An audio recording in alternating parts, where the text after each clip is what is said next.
that they have the capacity to invite foreign fighters and make Nigeria ungovernable.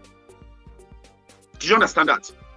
That they have the capacity, that the people who hate them, people hate them everywhere in Nigeria they go. They don't want them to graze, their cows and all of that. That if Nigerians are not going to accept them, they have the capacity, the power to invite foreign fighters to make sure that Nigeria is Nigeria is governable like that. Is Nigeria governable like this? Tell yourselves, is Nigeria governable right now? Even with a Fulani man in charge.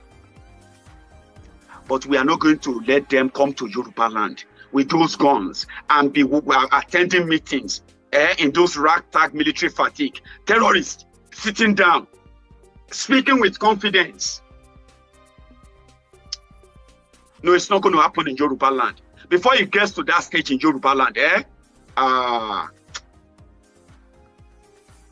they must kill a lot of people. I mean, they will have to declare a full war on Yoruba land. I mean, a full one to get us to that stage where terrorists will sit down and be telling us that if you are not going to accept us, we will make this place miserable. Really? Let's go for it. When Igbo was in Ewekoro, when he was in Elaro the last time, just a few days ago, as we know that the campaign is going to continue across Yoruba land, Yorubas have decided to buy buses for these guys who will be going everywhere to rekindle the confidence and courage of our people. And we know the politicians would like to stop them, but I believe they are up to the task. We want our politicians to channel, our traditional rulers to channel their energy and continue to mount pressure on the demented Buhari to send soldiers into our forest and clear the place of all those terrorists, which is a long dream that will never happen. Even our politicians know that it will never happen. But with Sunday Igboho, and many others who are ready, Baba, we will make it happen. Ilaro the last time, where we can now be negotiating with terrorists before we can then decide to fight, when we will not be able to fight anymore. The fight to defend Yoruba land is not the fight against it shouldn't be the fight against Nigeria, but Nigeria want to turn the fight against Fulani terrorists as the fight against the Nigeria, and therefore it will be good if Yorubas can at least understand that their core enemy there is the Nigeria, the one Nigeria that you think you can defend or protect or keep. This is what the governor said about. Since I came to power, I have repeatedly, and I'm going to repeat it again today, that unless we break down the strata of security agencies, particularly the police, I insist, there must be a state police and there must also be a local government police. The federal government alone cannot handle the security. It has shown that they have failed and failed and failed. The security has to be broken down. Where we copied this constitution is America. United States of America has federal police, state police, and a local government police. Where something is bigger than the local government police, the state police comes in. Where it is bigger than the state police, the federal police comes in. Where is bigger than the whole three of them, then the military is invited. The military is a last resource.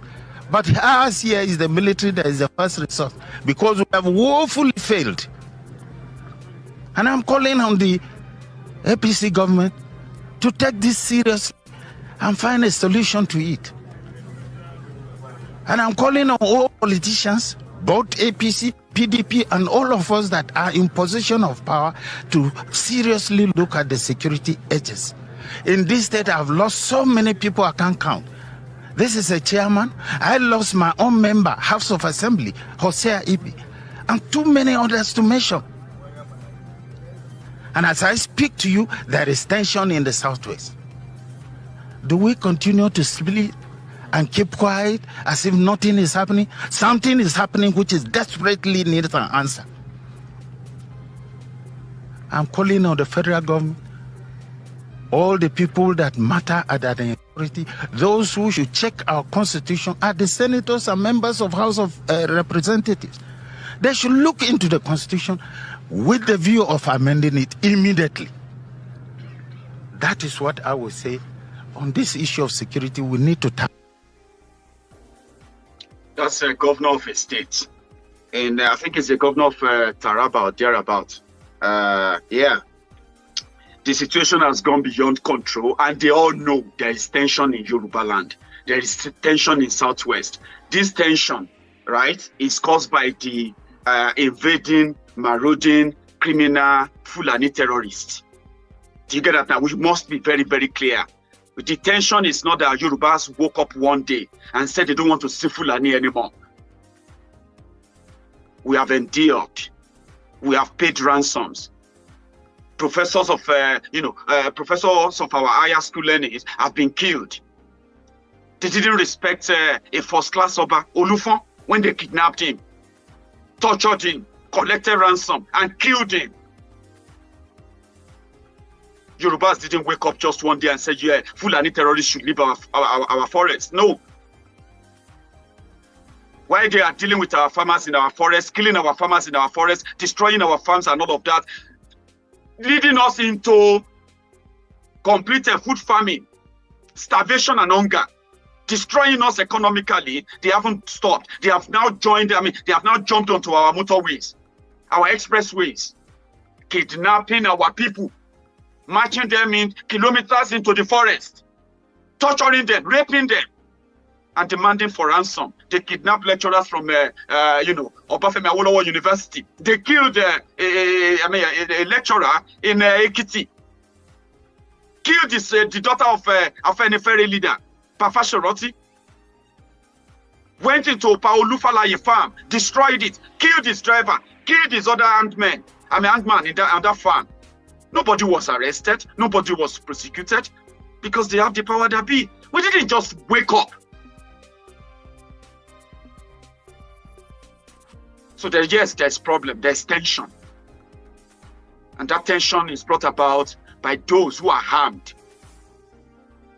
And they can kill us, and they are killing us. Then we said, no, we're going to fight back. Yeah, we're going to fight back. We are fighting back. That is not the war. The war is what they brought to us. This is called self-defense. Everybody should see it that way.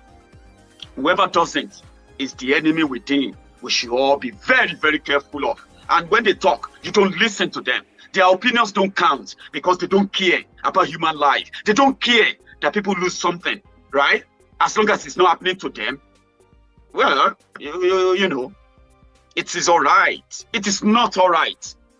We don't give a damn about your education. We don't give a damn about your exposure. We don't give a fuck about your wealth or your position. If you are not speaking for Yoruba land, then we don't give a damn about you. Your opinion doesn't count. In a situation whereby we are so incapacitated and they are telling us that there's nothing we can do to protect ourselves, of course, there are so many things we can do. I refreshed the fundraiser just now.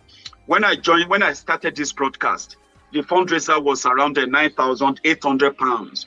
So far, so good. It has crossed over 10,000. And I know it is out there. Everyone, as you are sharing it, it is now 10,648. Okay? £10, £5, 20.